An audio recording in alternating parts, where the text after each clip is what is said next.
Hey guys, so first of all, welcome back to my channel. It's great to see you guys all again, and second of all, Happy New Year to everyone. It is 2018 now, which is unreal. I can't believe how a year's gone by. I've done so much this year, and because of that I wanted to do a highlights of 2017 video. I'm going to do specifically just travel highlights.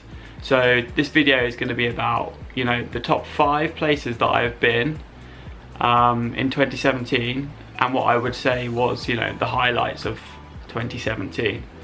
Okay guys, for this video I actually want to run like images and film of the destinations and the highlights in the background. However, for my first highlight I don't have any film, unfortunately. During the trip my SD card crashed and I lost everything. It was my own fault for not backing it up. I didn't have my laptop back then, so it made things a bit complicated. So yeah, the first highlight, there's no images and videos, but I will be rolling some clips as I'm talking about the places and the highlights, okay? So we're going to start off with the first highlight, which was definitely the east coast of Australia. So 3 things in particular. The east coast, sorry, 4 actually. For a week we drove all the way from Sydney all the way up to Brisbane in like a camper van, and that was really cool. We rented it, but it was such a fun experience, and I would definitely say like that is something I would want to do again, and you know, just an amazing experience really. And then also on the east coast we did Fraser Island, the Whitsundays tour and Great Barrier Reef, and they were all absolutely amazing, guys. So Fraser Island was basically this huge desert island that's off the coast of Australia. Has native dingoes there. You can't access it like by normal vehicles. You have to get a ferry over, and you have to have a 4x4, as it's just a sand island. And it had some amazing scenery, such as wait, what was it called? Such as Lake Mackenzie. That's what it was called, Lake Mackenzie, which had clear blue water. It was amazing. And then yeah, after that we had the Whitsundays tour, which is like I think a couple of days, a couple of nights on a yacht out in the Whitsundays Islands, and again that was amazing. We did some snorkeling there. And then also at the very north of the east coast in Cairns we did Great Barrier Reef dive, which was just amazing. My first time ever doing scuba diving, and yeah, the marine life there was amazing. It was only a day trip, but like, you know, it was just, I mean, you go to Australia and people know that you're going to go see the Barrier Reef is like one of the most popular things, and it lives up to that expectation. The only issue is with the Barrier Reef is it's actually dying pretty fast. So yeah, I feel pretty lucky to have seen it now, because I don't know if it's still going to be the same in 10 years, guys. Highlight number 2. So highlight number 2 was a place called Langkawi, which was in Malaysia. Beautiful island. I would really recommend going to Langkawi if you're ever in Malaysia, guys, or just take a holiday there. It's quite a big holiday spot. Quite, you know, it's fairly popular like destination. It's not under the radar at all, but it is just beautiful, and it's just one of those places you can just go and chill. You know, we were there for a week. We just relaxed by the beach basically the whole time. We did also go to this place called Oriental Village, which was this little sort of like purpose-made village for tourism right by the foot of the mountains there, and they have lots of different activities and stuff. Like they had 3D art museum, they had like a 4D experience, and lots of different sort of shops for tourists and the places you can eat. But the highlight of that place was the Langkawi Sky Cab, which was, yeah, like a cable car that took you all the way up to the mountains, and that was pretty epic. I'm not that great with heights. Lisa's probably worse than me, but yeah, that was really good. It was definitely worth going up there. once you're at the top, you could go over the sky bridge, and that was amazing as well. Next place, we're gonna jump all the way to a place called Siem Reap, which is in Cambodia. Now, for me, the only reason I really wanted to go to Cambodia was to see the Angkor Wat, and that is where it is located, in this place called Siem Reap. So we stayed in Siem Reap for about a week. I'm not really sure why we stayed so long. I think it was because we thought there was more to do there than what there actually was, but we were predominantly there just to see the temples and stuff.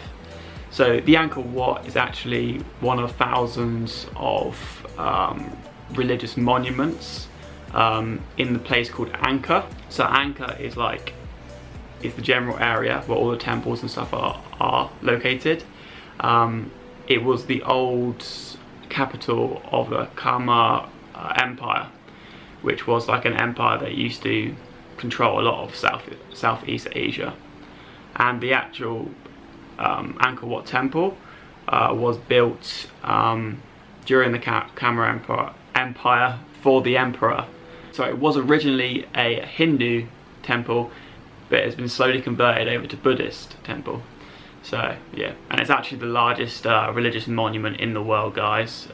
So if you are over there, you have to check it out. It's like a must. You know, it's huge. And yeah, and it is just one of many like temples that are in the Angkor area in Siem Reap. So yeah, really great day. We went there. We went for the sunrise. We you know, looked through temples the whole day, and then we saw the sunset as well, guys, which is really nice as well. So yeah, when it comes to the sunrise, actually forgot to mention the sunrise is just over the Angkor Wat. So you get this really cool like silhouette of the Angkor Wat with the sun behind it. So that's like insanely popular. And if you go there, you have to go really early, otherwise you just get like a bad spot if you want to take photos and stuff. Okay, next guys, we're jumping to Koh Tao. Now Koh Tao is a place that I would say is one of the most beautiful places I've seen. Koh Tao is an island off the southeast coast of Thailand. It is quite well known now, I would say. It's not as touristy as some of the other places, which is good. But the island is just beautiful. It's yeah, like I said, it was one of the most beautiful places I've ever seen. Some of the highlights were this place called Shark Bay and Dream Beach. Yeah, for me, those places were just like what in my head I had pictured as paradise. You know, it had like these palm trees, like these huge boulders on the beach. It had like clear blue water. You know, there wasn't too many people there. There was a wooden shack there that sold some beers and stuff. Like, it was like a perfect paradise, in my opinion. You could even snorkel there. Just grab a snorkel from the bar, the local bar, and you know, for a couple of bucks, and then you can just go and snorkel there, and there's, you know, cool marine life you can just see. You don't have to go on any special like boat or anything to get there. So Koh Tao, yeah, I thought Koh Tao was amazing, and I would recommend it. However, there's been Koh Tao has got the nickname of Death Island, which has been given by people online through media and stuff, because there has been 7 deaths there in 3 years, specifically tourist deaths. I actually didn't realise this until after we came back from Koh Tao. I'm not sure we would have wanted to have gone had we known this information before. So if you guys are thinking about going to Koh Tao, it's up to you what you do with this information. It is a beautiful place, but there has been 7 suspicious looking deaths with tourists in 3 years, which is an insane amount. It also seems like the police are covering it up to some extent. They've deemed that they've all been suicides, which just doesn't seem plausible in my opinion. Especially looking at the evidence, the way they were killed, like, it doesn't seem like that in my opinion. But if you guys want to know more about that, you should just check that out online, really. There's loads of articles about it. So I don't want to put a downer on Koh Tao. It really was a beautiful island, but there is that to consider if you guys are thinking about it. But for me, I didn't realise this information before, so it's going to come in my top 5 highlights because it was just an amazing place to visit. Okay guys, and my last highlight is gonna be Singapore. Singapore is an amazing place. I loved Singapore. I would happily live there for a year. I would live there for 2 years. It is a great place. The people are so friendly, the city is so clean, and everything is so modern. Yeah, I really loved Singapore. There's some beautiful parts of the city as well. It's such a cool place, and it's so small as well, you know. It's just, Singapore is just Singapore. It's just this small little island that's attached to Malaysia. It's a great place. Some of the highlights that we did when we were there, we looked around the botanical gardens. We also looked around Gardens by the Bay, which was amazing.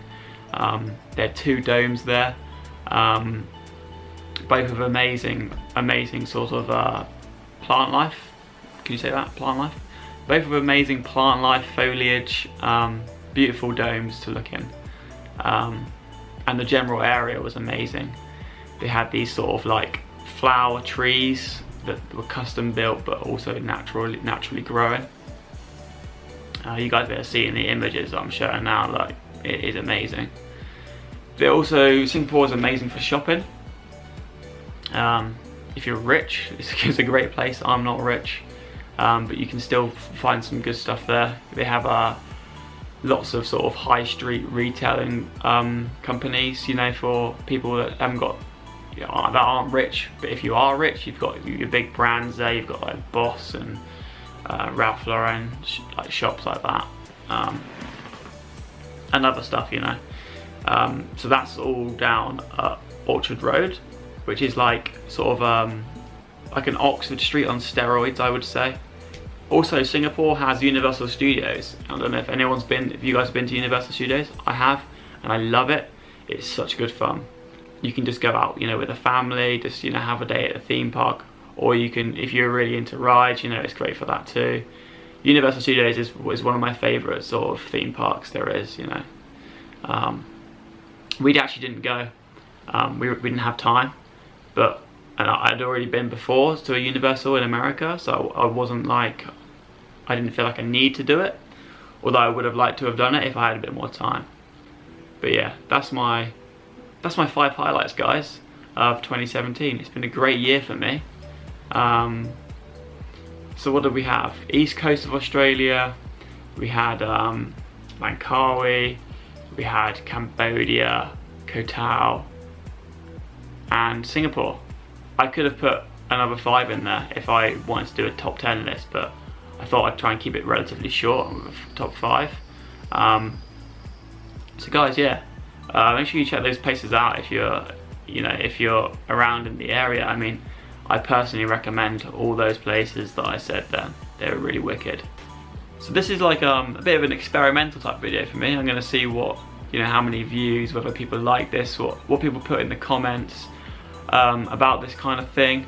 If you guys like sort of advice, you know, top 5 countries in Asia to visit on budget, you know, top 5 destinations in Australia, whatever. If you like those kind of videos with recommendations and stuff, I have done quite a lot in the last year, so I do have quite a lot of knowledge about this sort of thing.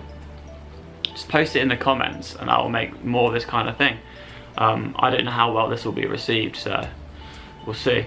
So yeah, thanks guys for watching. Make sure you guys check out my next week's video. Love you all, guys, and take care wherever you are in the world. Have a good day, guys. One more thing, guys. Sorry, I forgot to mention, and I know you're going to love me saying this, but remember to like and subscribe. That would make me really happy. Cheers, guys.